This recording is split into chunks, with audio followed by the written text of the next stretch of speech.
പൊട്ടിയ ചില്ല് മാറ്റി double decker bus വീണ്ടും സർവീസ് ആരംഭിച്ചു. മുകൾ ഡക്കറിൻ്റെ മുൻഭാഗത്തെ ചില്ല് കഴിഞ്ഞ ദിവസം പൊട്ടിയിരുന്നു. ഇതിനെ തുടർന്ന് ബസിൻ്റെ സർവീസ് ഇന്നലെ മുടങ്ങിയിരുന്നു. അതേസമയം ബസിൻ്റെ ചില്ല് തകർന്ന സംഭവത്തിൽ ബസ് ഓടിച്ച ഡ്രൈവർക്കെതിരെ നടപടി സ്വീകരിച്ചതായി KSRTC അധികൃതർ. വിനോദസഞ്ചാര മേഖലയ്ക്ക് ഉണർവ് നൽകുക, സഞ്ചാരികൾക്ക് മൂന്നാറിൻ്റെ കാഴ്ചകൾ 360 ഡിഗ്രിയിൽ പരമാവധി കാണുന്നതിന് സൗകര്യമൊരുക്കുക തുടങ്ങിയ ലക്ഷ്യങ്ങളോടെ ആരംഭിച്ച royal view double decker bus കുറഞ്ഞ ദിവസങ്ങൾക്കകം തന്നെ ഏറെ ജനപ്രിയമായി മാറിയിരുന്നു. എന്നാൽ കഴിഞ്ഞ ദിവസം ഗ്യാരേജിലേക്ക് കയറ്റുന്നതിനിടെ ബസിൻ്റെ മുൻവശത്തെ ചില്ല് പൊട്ടി. ഇതിനെ തുടർന്ന് ഒരു ദിവസത്തെ സർവീസ് മുടങ്ങുക മാത്രമല്ല, ഓൺലൈനായി ടിക്കറ്റ് എടുത്ത് ബസ്സിൽ യാത്രയ്ക്കായി എത്തിയവർ ബുദ്ധിമുട്ടിലാവുകയും ചെയ്തു. ഈ സാഹചര്യത്തിൽ ഓൺലൈൻ ബുക്കിങ്ങിൻ്റെ പണം KSRTC തിരികെ നൽകുകയും ചെയ്തു. തുടർന്ന് അടിയന്തര പ്രാധാന്യത്തോടെ ബസിൻ്റെ ചില്ല് മാറ്റുവാൻ നടപടി സ്വീകരിച്ച അധികൃതർ ഇന്ന് ബസ് നിരത്തിലിറക്കുകയും ചെയ്തു. അതേസമയം ബസിൻ്റെ ചില്ല് തകർന്ന സംഭവത്തിൽ ബസ് ഓടിച്ച ഡ്രൈവർക്കെതിരെ നടപടി സ്വീകരിച്ചു.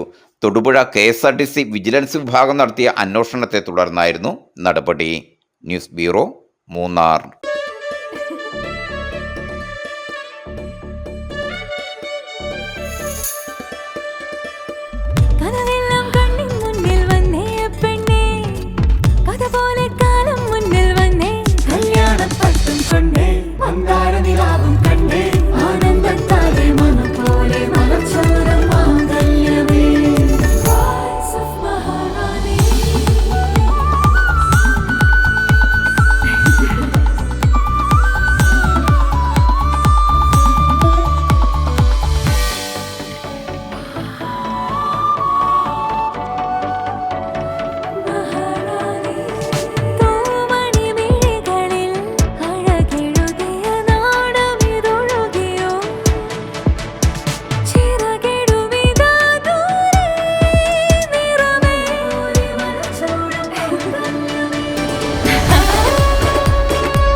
Brides of Maharani from Maharani Wedding Collections, Todupuzha.